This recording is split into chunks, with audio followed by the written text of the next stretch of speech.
চুল্লুর বোতলেতে ঠেকাই মাথা, মনে হয় গাঁজা শুধু ডাকছে আমায়, আয় খাবি আয়। হিরোইন খেতে আমি যাই যখনই, আপিল বলছে শালা আমার খাবিনি। খৈনি ঝেড়ে যখন গালে দিতে যাই, তেরেঙ্গা বলছে খাবি ছুটে আয়, আয় খাবি আয়, আয় খাবি আয়।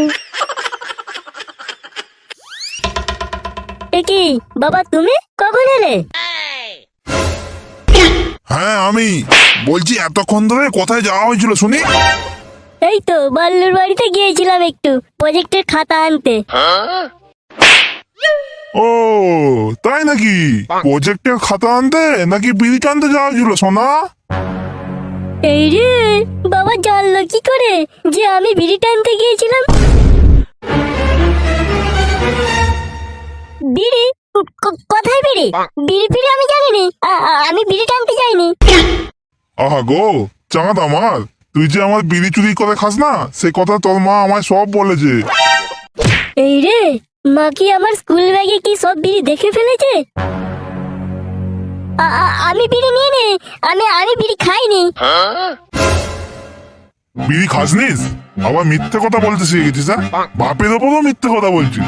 ওই পাশের বাড়ির কাকার ছেলেটাকে দেখে শেখ, ও কত ছোট, একটা ক্লাসে ফেল করে রয়ে গেলি আর ও তোকে এখন ধরে ফেললো। লজ্জাও লাগে না রে তোকে? লজ্জা আছে?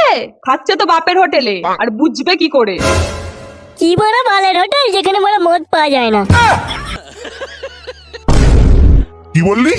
গুরুজনের সামনে তুই খিস্তি পারলি? এতক্ষণ আমি চুপ করে সহ্য করছিলাম, দেখি তোকে আজকে কোন বাবা আমার হাত থেকে বাঁচায়। আজকে বিড়ির পথে নয়, তোর পথে আগুন লাগিয়ে টানবো শালা।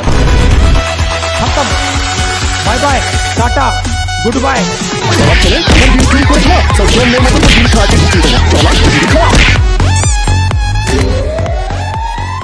ও বাবা গো, মনে হয় এই জন্যে আর আমার খোঁচা বিড়ি খাওয়া হলো না।